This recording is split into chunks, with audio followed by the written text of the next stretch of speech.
Baik, Assalamualaikum warahmatullahi wabarakatuh. Perkenalkan, nama saya Dian Sulistyo dengan NPM 1935-10342. Pada video kali ini saya akan menjelaskan perintah-perintah dasar untuk Linux CentOS. Baik, yang pertama di sini kita akan login sebagai user root dengan memasukkan password.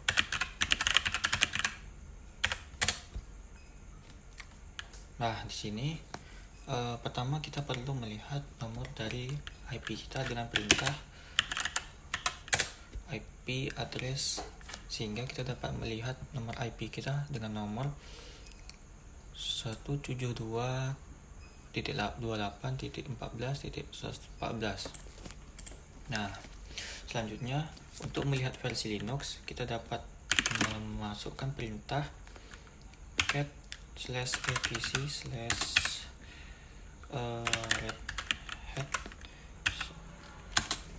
hat release. Nah, di sini dapat dilihat bahwa saya menggunakan Linux CentOS dengan versi 7.9.2009 untuk mengupdate sebuah Linux CentOS dapat memasukkan perintah yum min-y update. Cuman karena sudah saya update di sini, versi Linuxnya tidak perlu diupdate lagi. Baik, untuk selanjutnya saya akan menambahkan user baru dengan nama yang perintah add user dan dengan nama user Dian S. Nah, untuk passwordnya sendiri kita dapat memasukkan perintah passwd untuk user Dian S.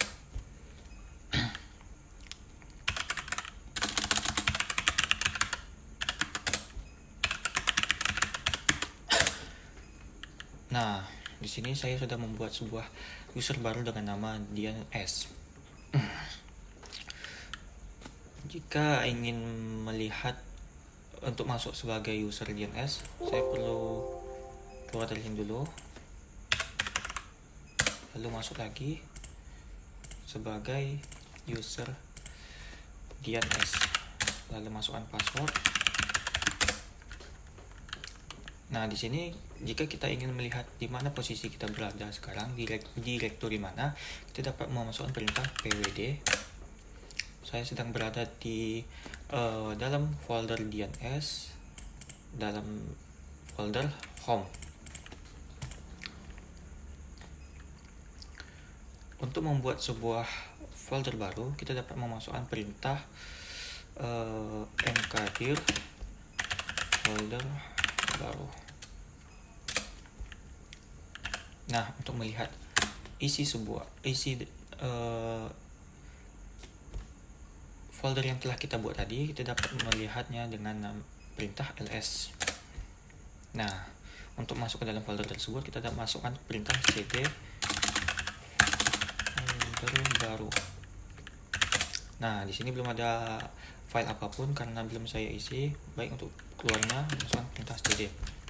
Untuk menghapus folder tersebut, kita dapat memasukkan perintah rmdir dengan nama folder tadi. Nah, selanjutnya tidak akan terlihat file folder tersebut karena sudah saya hapus. Selanjutnya di sini kita akan bikin lagi file baru, folder baru.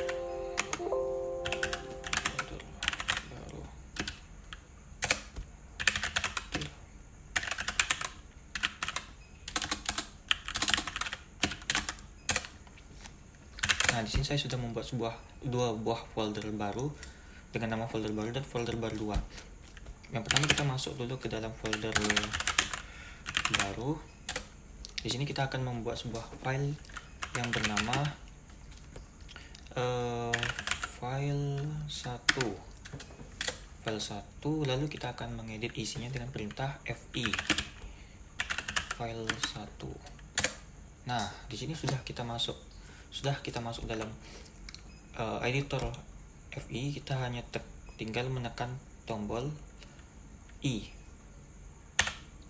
Nah, setelah muncul angka insert di bawah ini, kita dapat memasukkan apa saja kata-kata yang kita inginkan. Sebagai contoh,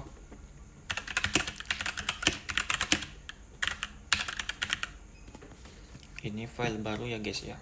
Nah, untuk keluar dari tampilan ini, kita dapat menekan tombol escape. Dan juga untuk men-save-nya, kita dapat memasukkan perintah _, write, dan quit.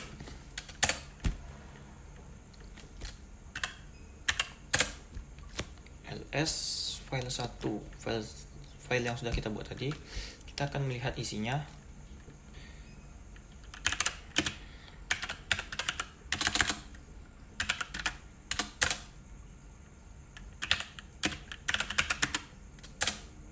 Nah, ini udah merupakan tampilan dari yang sudah kita masukkan tadi. Nah, untuk melihat riwayat editan file atau folder yang telah kita buat tadi, kita dapat memasukkan perintah ls min all. Nah, di sini saya bisa melihat nama file beserta jam 11:55 pada tanggal 13 Januari 2022 dengan nama user Dian S.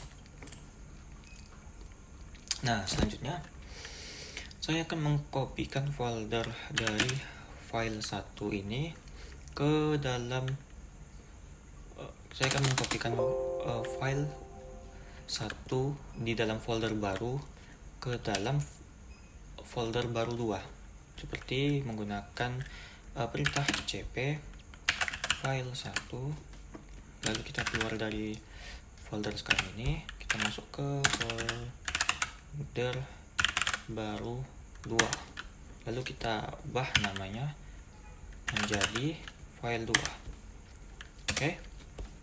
Nah, sekarang kita keluar dari directory folder baru, lalu kita masuk lagi ke directory folder baru 2, yang mana kita telah mengkopikan file 1 tadi dan merubahnya menjadi file 2. Nah, di sini dapat terlihat nama file yang telah kita edit tadi dari nama file 1 keluar dan masuk ke dalam folder baru 2, lalu kita ubah dengan nama file 2.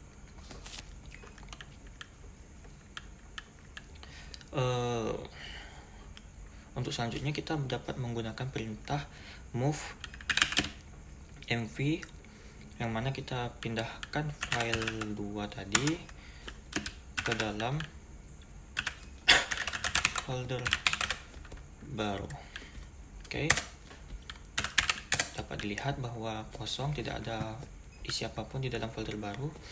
Coba kita keluar lagi, kita masuk ke dalam folder baru, lalu kita lihat isinya. Dapat dilihat bahwa file 1 dan file 2 ini merupakan file yang berasal dari folder baru 2, folder yang sebelumnya, yang mana kita telah menggunakan perintah move sehingga berpindah ke dalam folder baru. Untuk selanjutnya saya akan memperlihatkan status dari SE Linux dengan perintah SE status. Nah, di sini dapat dilihat bahwa SE Linux status saya untuk VPS saya sudah disable, yang artinya VPS server ini dapat diatur sedemikian rupa sehingga tidak adanya notifikasi seperti peringatan atau apapun itu. Baik, cukup sekian video yang dapat saya sampaikan. Semoga bermanfaat. Wassalamualaikum warahmatullahi wabarakatuh.